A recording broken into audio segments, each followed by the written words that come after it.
On Tuesday, December 17th, 2024, shortly after 3:30 p.m., police responded to a commercial robbery at a jewelry store in the area of Yonge Street and Levendale Road in Ontario, Canada.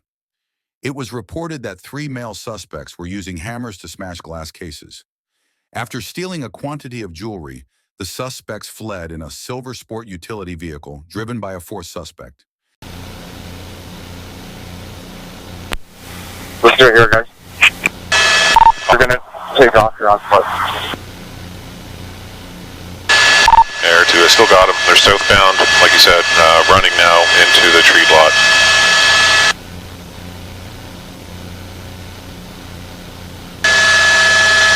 They are walking, sort of jogging with bags in their hands. And they know we're here.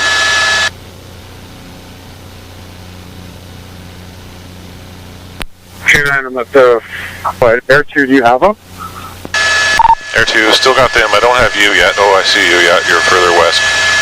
They're now bending it north towards the fence line on the south side of the building. You're about 30 meters away from them if you go directly east.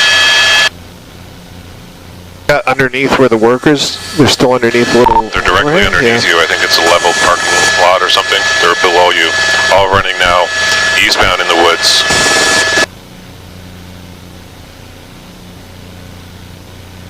Canine's deployed. And Air 2, numerous officers are out. Canine's out. I believe 2 are in custody. 1 is still running eastbound. He's giving up. Also giving up.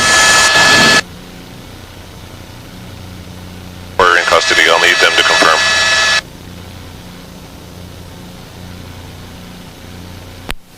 Oh, yeah, right. Everything's fine. 10-4, all 4 in custody at 1632. Nice work, boys. Of the 4 suspects charged, Marlando Mitchell, 24 of Brampton, and the 2 youths were out on a combined 10 release orders at the time of the incident. One of the youths was also on probation,